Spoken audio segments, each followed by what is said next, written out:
Good morning, Professor. Thank you for joining us this morning. But there's a recent perspective of where we want to pick this up from. Yes, the events you saw, happened previously. But Professor, thank you once again for joining us this morning. Well, first of all, let's get your impression about our approach to tackling COVID-19. Yes, there's a lot being said about tests. There's a lot being said about the testing facility, our capacity. What's your assessment of how this is playing out so far?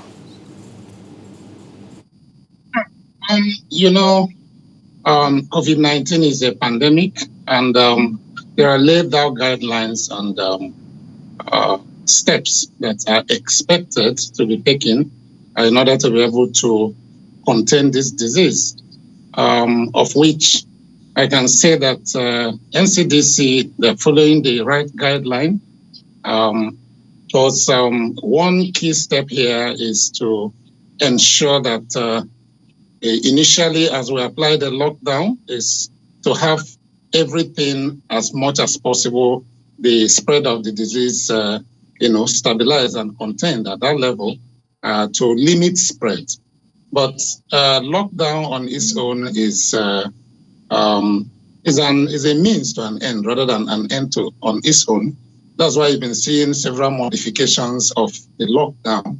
Because when you're trying to handle the pandemic, the disease itself, you also look on the other side. It has to be a balance because this is a disease of both nature and nurture. So tackling the disease and handling the economic impact are all very important. So once this is done, then massive testing is the only way that you'll be able to identify those who are actively infected, and even those who are, quote unquote, passively infected. Passive in the sense that they are all carriers and they are not manifesting the illness. So, and this set of people must be identified.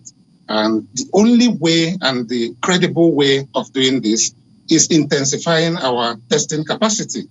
And of course, good enlightenment program to ensure that we all abide by the ABCD rules that had to do with ways of limiting the spread of this illness. It's very unfortunate that it has gotten to community transmission, which of course we know is another level. And assuming that it was limited to imported disease then, or on clusters as the case may be, that would have been a lot easier to handle. But we know that they have not gotten there yet because the testing capacity, even their target of getting up to 2 million within a specified time, we know is a tall order. But with the advent of what is going on the number of facilities being opened up in the various countries, I think if we further expedite our effort towards doing this and intensify effort towards also passing the messages, down to the populace in languages that they will understand, involving all the agencies, including the opinion leaders in our various communities, to ensure that our populace abide, by the simple rules of, maintaining personal hygiene, keeping the physical distancing, and also early reportage, trying to report whenever you have any of these suggestive symptoms of COVID-19. But the reality is that we have to increase our testing capacity. Beyond this, the panel system that we're using right now, that's the PCR, we know that NCDC is planning to use alternative sources, which is going to help them. Because once we're able to employ the gene expert machines that are waiting for configuration, I understand we have nothing less than 400 of that. Okay, but let me just bring this in, so you might as well just respond to it as well while you hold your train of thought. About the successful validation of that first phase of the RNA, which is going to help us in all of this. Talk to us about that. How advantageous is that in this whole quest? Yeah, it's going to really be very, very useful. The PCR machine and indeed setting up a standard laboratory is it's not an easy task. So to say, it is time consuming, is also resources dependent. But the reality is that you utilize what you have on ground that you will find to also be useful and give you representative results. And that is why, since we have these gene expert machines around, which has been tested by authorities and found out to also be capable of giving a high level of sensitivity and specificity to the, to the virus when we use it for testing. But that what is expected here is to configure these machines, in such a way that they will be representative and be able to carry out these functions. So once this is done, it becomes easy because you will be able to now create more test centers across the country, and especially in the epicenters where we really need to intensify the number of test outlets available. We know now that even we're taking the test down to the community level. So this will help us to be able to open much more outlets. And we know that the HIV machines that were used earlier on for the HIV projects in the country, it was also known that this could also be used for this if they are appropriately configured to fit into the system, how there will be give representative results. So all this will help because you don't really need now to deploy more resources, looking for more PCR machines, and the task of really deploying a lot of funding and. But Prof, we also understand that that success is also going to help us in the production of at least cheap test kits, which we can then deploy.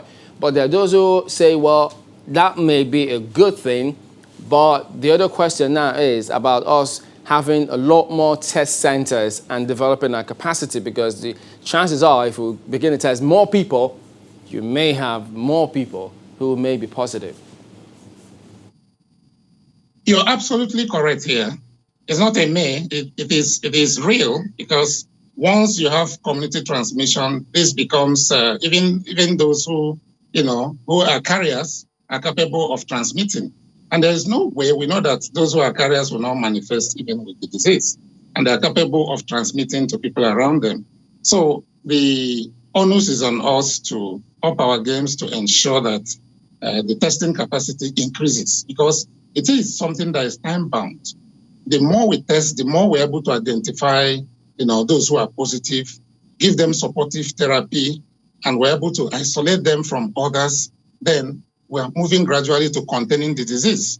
And it's not until you get to the peak before you start talking of the flattening the curve and having, having a decline and eventually getting to eradication. So all these are stepwise, all these are time-bound.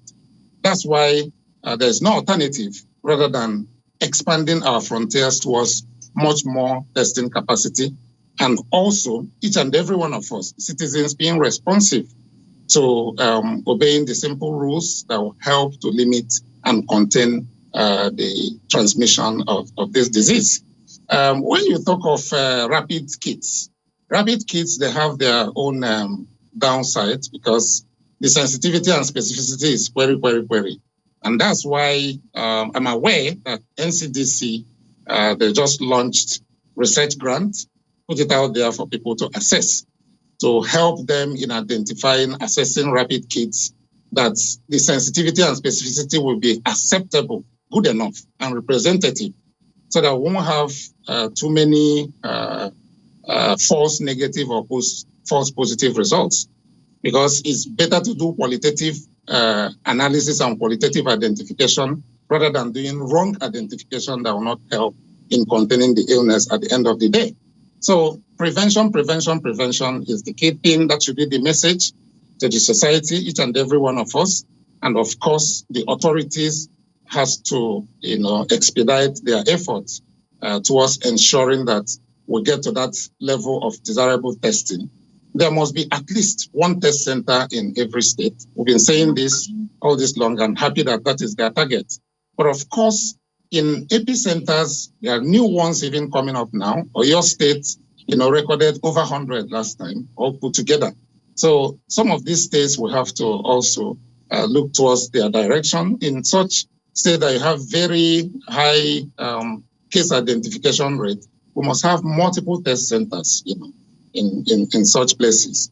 And when we do this, have massive deployment and cast our net very wide. So we'll be able to identify those who are infected, give them the supportive therapy needed, protect those who are not infected, and as much as possible, decontaminate our environment.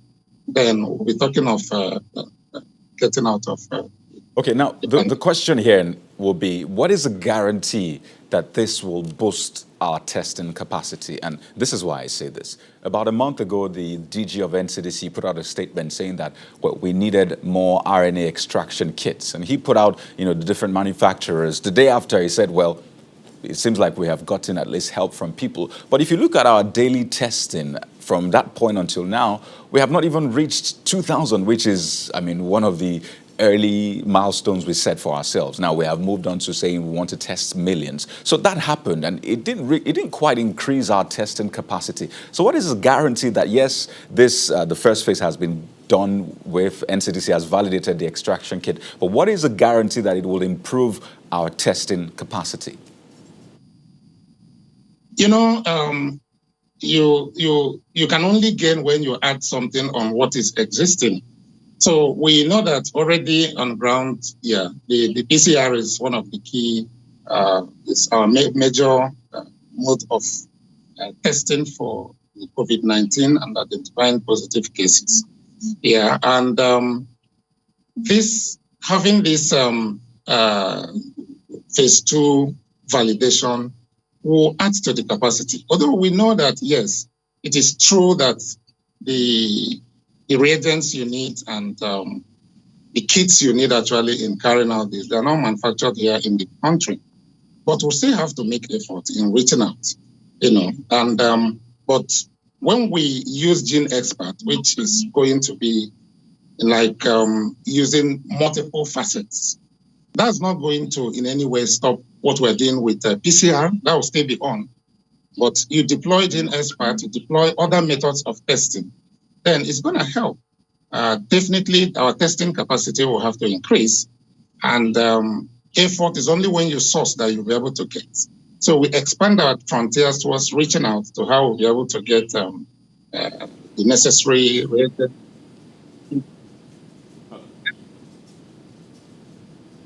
Let me put this, I don't know if this is like rephrasing the same question about how our testing capacity will indeed increase. I also recall the DG of the NCDC saying when we put a similar question to him, he said that we can only test the number of samples that we get. So the question then would be, how do we get to the point of having enough samples to test up to 20,000 per day, from what the RNA Swift is being proposed that it can do up to 50,000. How do we get so many samples per day to be tested? In other words, how do we deploy these facility that we have just discovered? Yeah, it's actually we have to increase the number of field officers that we have. Okay, and it's always good to get feedback, even from the populace on what is going on. And those who are out there are field workers, including those who are receiving information from the public. They have to be more active, have to open up more active information network communicating system, because there's evidence that people would have made calls and waiting to be tested, for days, and nobody will turn up. So these are the things. If you have more field officers, since we're beginning to enter into the community and even do door-to-door testing, have more field officers who go in there and take much more samples, and return also in a record time, because this is something that is time dependent, and make sure that the communication system is very effective and efficient, so that as soon as information is received, it's a matter of within the shortest possible time, you'll be able to get to such, calls and have these samples taken. And of course, the hospitals, from our various hospital systems, we can use the hospitals as areas of taking the sample. Even if we don't have the testing centers domicile in the various hospitals, samples could be taken from there and now transported to the various places that we have, the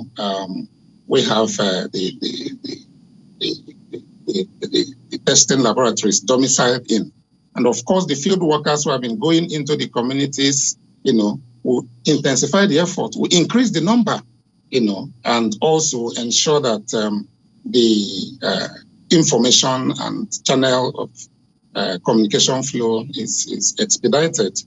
I know that we may not be going to high-forgetting things, but in some places, drones have been using in transporting samples and all those, but we just have to look for an effective means of transportation in our own system here, of which I believe that if the field workers will concentrate on them, increase the number, ensure that they have efficient transportation system to be able to reach out on time as at when due, take these samples and return back to the laboratories, we will be able to make much more efforts. And of course, we know that it takes a lot of time to be able to complete testing on one sample. So the batching, if we have many more outlets for testing, we'll be able to also, as these are coming, they'll be coming out in real time, the results. But by and large, we have to explore these two areas, the number of people that we have as field workers in the field who are going out and taking these samples, and of course, our communication transportation system towards returning the samples as at when due, and then looking into our facilities, the hospitals.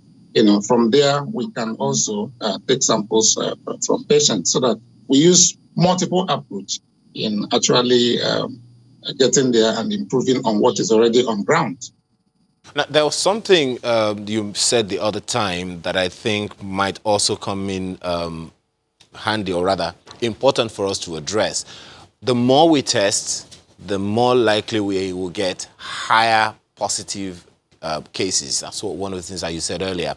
And that also means that we'll have to put this on the same health infrastructure, the same health personnel that we have. How do you think we'll be able to manage that, given our limitations as far as bed spaces are concerned, our limitations as far as healthcare workers are concerned, health caregivers are concerned, and all of that? How do you think that we'll be able to manage if we have a surge in positive cases? Yeah, you see, the COVID is a game changer. It has got to expose the weaknesses, especially in the healthcare system, not only in Nigeria, even across the globe. So we cannot fix all the deficiencies that we have overnight. But all we can do is to build incrementally, as being applied. So incrementally build on what is on ground. There are a lot of deficiencies. There's no doubt about that, but the truth is that you walk tangentially towards, as you're working and you're doing assessment, you'll be seeing the loopholes, and as much as possible, you try to address them and pick them one by one. So it's a difficult one, but it's really, really very doable. And once we're able to look inwards and address some of these areas that I have highlighted, I think we're going to make progress. Let's touch on another area which we have not really explored, and it's the other side of this conversation. Yes, there are those who say test, test, test, and there are others who say, well, why test if we're taking the appropriate precautions? There are states in Nigeria that have tested just between 1 and 10 samples, at least as at the last figures that the NCDC released, and a lot of people are wondering, just 10, just 7, just 1? It's quite shocking. So people are saying that maybe we should have an aggregation of these ideas. Let's come up and say, this is why I'm doing this, and this is how it is working for me. So as a public health professional, how important is it to aggregate some of these ideas? They might seem extreme, but how important is it to bring these ideas to the table and try to trash them out one by one? That's why we have the experts out there. There's the technical working committee for the presidential task force. They have a team of experts whose responsibility primarily should be to be doing a review of the system and assessing the condition in fact, on daily basis to find out the areas that really need to, be addressed and try as much as possible to build up on that. But as you rightly pointed out, no matter what we're doing, we know that testing is very important. But what I can tell you is equally as important is ensuring that everybody is carried out.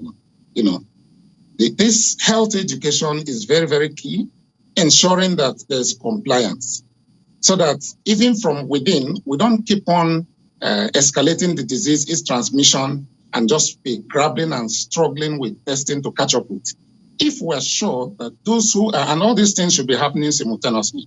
So those who are out there to massively educate the public, guide them towards ensuring that we all abide by the rules of the games that will help in prevention of the transmission. While this is going on, an effort on the other side, to the best of our abilities, is put into testing. That is how we're going to achieve good results, But when you are there, you know that you have deficiencies already, and even the simplest means of curtailing the transmission, which is compliance by the people, unfortunately, you realize that even some educated people that we thought should know better are not carrying out this message correctly and rightly how it should be. And the society looks at some people as role models. So when such people deviate from the norm, the expectation, they start counting doubts whether we're making progress or not. So that is what I'll say for now. The experts are there, the team, the technical working committee are there. So they should be very, very alive to their responsibilities, which I believe they are, by doing, a repeated evaluation of the system and identifying the problems and looking at areas, that they can deploy and put in much more effort in order to get sustainable and more realistic results. All right, then, Professor Titus Ibekwe, we do thank you very much indeed for talking to us this morning.